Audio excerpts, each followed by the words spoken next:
თუ დაგინახავს ეშმაკი რომ უზნეობით ვერ დაგცა, მე ამ ზნეობას პედესტალზე დაგიყენებს და გაიძულებს რომ შენსავე ზნეობას ტაში უკრა. და მე მოგინდება რომ სხვებმაც აპლოდისმენტები დაუკრან შენ ზნეობას, იქ შენახარ შენი ზნეობით. ეს გაცილებით საშიში მდგომარეობა.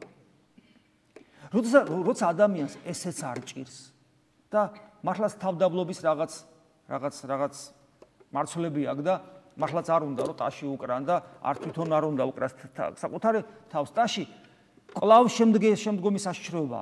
ეს საშიშროება შეიძლება დახასიათდეს როგორც უცოდინრობა ქრისტიანობის.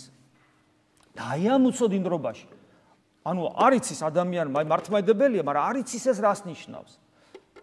მან იცის რომ მართლმადიდებლობა რა არის, რომ ათიმცნება, არა კაცკლა, არა იმრუშო, არა ცილის წამო და ასე შემდეგ ათიმცნება, კერპი არ შექმნა და ასე შემდეგ. ერთი დღე უფლის, არა მოიღო სახელი უფლის ამოუსა. აი ამ ცნებას მუდმივად არ ღვევენ მე ესეთი ადამიანები, სხვა თემა. ანუ როცა უგულისყუროთ ლოცვას მიერეკებიან ლოცვის სიტყვებს, ყოველთვის იმ ცნებას არ ღვევენ, არა მოიღო სახელი უფლის ამაოსა ზედა. სასიკვდილე ცოდვაა ეს. მით უმეტეს როცა წირვას ატარებენ ამგვარად სასულიერო პირები, რომ მიერეკებიან. როცა თვითონაც არ ესმით, რას ამბობენ, არც მრევლს არ ესმის, რას ამბობს მღვდელი, არავის არაფერი არ ესმის. ეს სხვა თემაა, მაგრამ როცა ადამიანი თვლის, რომ ქრისტიანობა არის რაღაცის აღრძალვა. ეს არ შეიძლება. მე მცნებები კიდევ უფრო 10 ცნებას ვინ ჯერდება, 10 ცნებას რომ ჯერდებოდეთ რა გვიჭირს. მე ყოფით ცხოვრებას შედის ეს. ყოფით ცხოვრებაში, რისი ჭამა შეიძლება, რისი ჭამა არ შეიძლება, რისი ჩაცმა შეიძლება, რისი ჩაცმა არ შეიძლება. მთელი რიგი ტაძრებია, მაგალითად, სადაც თუ შარვალით ადამიანი შევიდა, ქალი, ხო კაცი გასაგებია. თუ შარვალით შევიდა,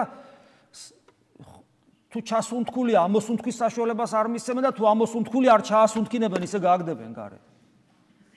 რას ქვეუნებით, მამა, ბაბა, შარვლებით ვიაროთ? არა. შარვლებით არ უნდა ვიაროთ, მაგრამ ის ადამიანი, რომელიც შარვლით შემოვიდა, ეგება რა გულმა გამოუწია და იმა რომ იცოდეს, რომ შარვლით შემოსვლა არ შეიძლება, ხომ არ შემოვიდო და ის ხო ეძებს. და ეძებს არა იმას, რა ჩაიცვას, არამედ ეძებს იმ ღმერთს ეძებს, ეგების და შენ დალოცილო რა საგდებ გარეთ, ჯერ დაელაპარაკე. თუ სუტიტველი შემოვიდა გასაგებია, მაგრამ თუ შემოვიდა ცოტა ისე დაელაპარაკე ადამიანი.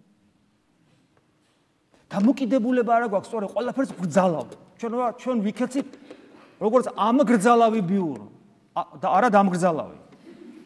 თუმცა ესეც აღვიქვამენ ხოლმე, მარტო წესის ასაგებად გვეძახიან. ამ გრძალავი ბიურო, რომელიც ჩვენ სულიერებას დიახარს, რომ გრძალავს და დამგრძალავათაც გავხდებით თუ ესე გავაგზავნებთ, ანუ აი ესე გავიცანეთ ჩვენ ქრისტიანობა. უარყოფითი დახასიათება ქვია ამას ქრისტიანობის. და ძალიან ხშირად ჩვენ დგავართ აქ და ბოლომდე ადამიანი წლობით ეკლესიურად ცხოვრობს და ქრისტიანობა აი ეს გონია. აბა ესეთი რაღაცები არ შეიძლება.